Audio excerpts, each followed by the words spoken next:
What's up, basketball fans? Welcome to the Wars Report. It's another day, and there is another Gary Trent Jr. rumor to talk about. It's courtesy of NBA Central that was reporting the New York Knicks and Phoenix Suns are interested in Gary Trent Jr. So for today's video, I'm going to be breaking that rumor down for you guys. I'm also going to be discussing what the Raptors could potentially look to get back in a trade if they do look to move Gary Trent Jr. to these two particular teams. So if you're ready to watch this video, make sure to give it a thumbs up. If you want to hit the subscribe button as well, that would be very much appreciated. So with that being said, let's get into today's video. Now, as you guys know, I do like to give out shout outs on my channel, and the shout out for today's video goes out to NBA Buzz. So NBA Buzz, thank you so much for supporting this channel, for your likes and comments. It is very much appreciated. Now let's discuss that article that was being reported by NBA Central, and it went on to state both the New York Knicks and Phoenix Suns are the two teams that have a level of internal interest in Trent ahead of the deadline. Sources close to both organizations tell Fast Break on Fan Nation, wrote Brett Siegel. However, the asking price Toronto for Trent has not been revealed, and rival executives believe that the Raptors will be aiming to add immediate draft capital given their recent struggles this season. Now, obviously, the Raptors have won 2 games in a row, and I know it's normally nothing to celebrate, but given the way the Raptors season has gone, maybe the Raptors, depending on how the next 4 or 5 games go, if they go on a bigger winning streak here, all of a sudden the Raptors perhaps are not sellers, and Gary Trent Jr. has been averaging nearly 25 points in his last 8 games. It seems like he's finally turned his shooting around, and we know the Raptors desperately need shooting. So again, I know I've stated on this channel several times that the Raptors should trade Gary Trent Jr. But if the Raptors continue to win, and if Gary Trent Jr. continues to perform the way he does, it makes it really difficult to trade him because, let's be honest, you're not going to get immediate help that's as good as Gary Trent Jr. So let's talk about the Phoenix Suns first here. Now, Gary Trent Jr. is making about $18 million. And when you take a look at the Phoenix Suns roster here, guys, I know a lot of fans right off the bat, Raptors fans, are going to state a name like Mikal Bridges. I'm going to be honest with you guys.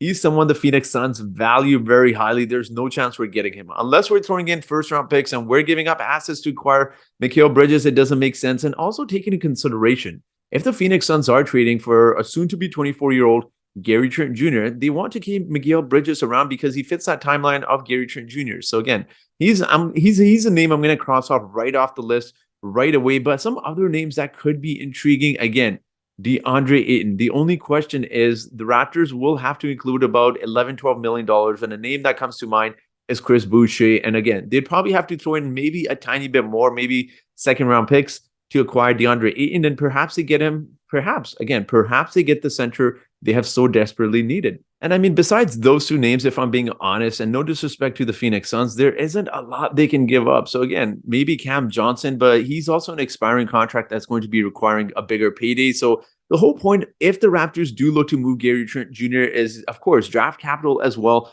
but they also want players that are under contract for a couple of seasons. So it's a little bit easier on the salary cap situation. It makes it a little bit easier for the Raptors. But taking a look at DeAndre Eaton's stat here, you notice that he's putting up some pretty decent numbers for the Phoenix Suns. 17.5 points this season, also 9.8 rebounds to go along with 2 assists. Again, I'm not going to sit here and act like I know DeAndre Eaton's game. I don't watch the Phoenix Suns a lot, so I can't really see. I'm not going to just go off of his blocks per game. I can't really see how good of a rim protector he really is. And the fact that he does not shoot threes at all could be a concerning issue for the Raptors, given the fact that Pascal Siakam and Scottie Barnes look to operate in the paint. So you're getting rid of Gary Trent Jr., who's a shooter. You're getting rid of course, you're going to have to throw in someone like a Chris Boucher in there. So you're getting rid of 2 shooters who are good 3-point shooters for someone who's not a good 3-point shooter. And ultimately, I think it's going to be an awkward fit if the Raptors do acquire DeAndre Eaton. Again, I'm not opposed to it, but you really have to question, like, imagine Pascal Siakam driving. Where's DeAndre Eaton going to be? Scottie Barnes, he's going to be driving. All of a sudden, now you got 3 guys in your starting lineup that aren't great 3-point shooters, and I don't know how that works, guys, especially against zone defenses. I'd really have to question that fit with the Raptors. But again, he wouldn't be a bad fit. He would not be a bad fit. He's a young player. He's 24 years old. So again, it would make sense from like a fit point of view, from like an age group, that he would fit in with the Raptors timeline with some of the younger guys. But I really don't know. In fact, let's move on to the New York Knicks, because let's be honest, if the Phoenix Suns, unless they're ready to give up first-round picks and maybe someone very, very intriguing, one of their younger players, it's very unlikely that a deal happens there. Now, speaking of the New York Knicks, let's take a look at their salary cap situation as well, because they actually have a little bit more flexibility in terms of what players they can throw in for Gary Trent Jr. Gary Trent Jr. is $18 million. Now, again, the one player that a lot of Raptors fans may think of is Mitchell Robinson. I'll get to him in just one moment. But if I'm the Raptors, I'm being extra greedy. Again, I know the likelihood that the New York Knicks would actually include RJ Barrett into a deal for Gary Trent Jr. is very unlikely. And also, just again, given the fact that look at the money he's going to be making. That's honestly the same amount of money that you could pay Gary Trent Jr. And RJ Barrett is a better defender. Don't get me wrong. I would not say no to that deal. And it seems like he has really good chemistry with a lot of the Raptors' current players. He's a much better defender than Gary Trent Jr. He's also very feisty. And again, the only thing I would have to question is he's not a great three-point shooter.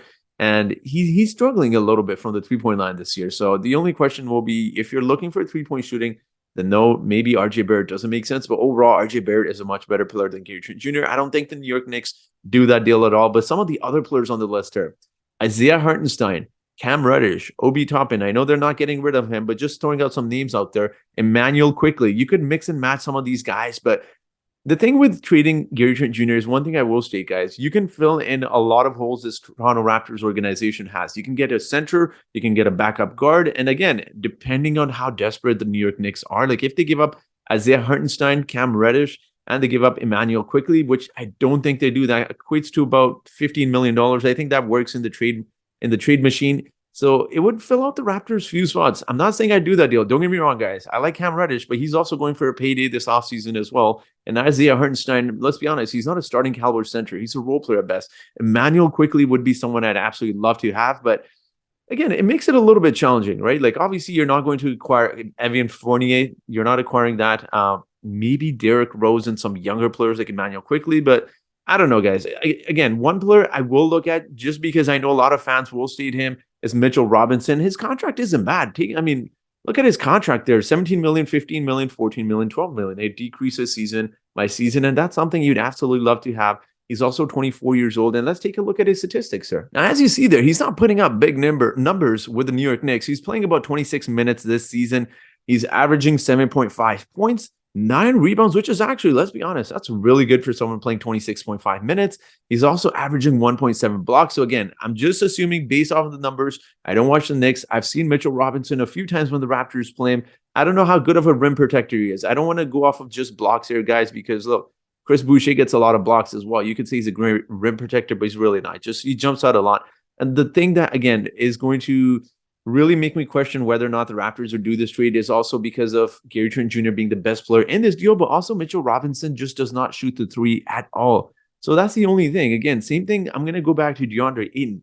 Like, if you can find players that make less money, rebound just as well, and you don't necessarily need them scoring 15, 20 points a game. I know the Raptors need offense, but one of the biggest concerns with the Raptors is needing a rim protector and a good defensive center. And if they can acquire a cheaper option rather than DeAndre Eaton, who's making 30 plus million, and of course Mitchell Robinson making this amount of money as well, maybe they look other places. So again, I'm not saying the Raptors shouldn't do that deal. They'd obviously have to include, the New York Knicks would have to include a lot more than Mitchell Robinson, but I don't know, guys. It makes it very difficult. I think if the Raptors do look to trade from one or the other, one of these teams, I think the New York Knicks makes so much more sense because they have more assets. They also have a lot of first-round picks they can throw in there as well. So again, it's going to be interesting. Honestly, I'm on the fence about trading Gary Trent Jr., especially, like I said, I know stated that I think the Raptors will move him, but especially if the Raptors continue to win games and the way he's producing, I don't know, guys. I'm hell-bent on keeping Gary Trent Jr. if he continues to shoot the way he does. But I do want to hear your thoughts. Which of these two teams do you think that makes most sense if, again, that's a big if, the Raptors look to trade Gary Trent Jr.? What players would you potentially like to get in return for Gary Trent Jr.? Let me know your thoughts in the comment section below. And as always, I do have a trivia question for you today. And that trivia question is, during the 2003-2004 NBA season, who led the Raptors in rebounds per game?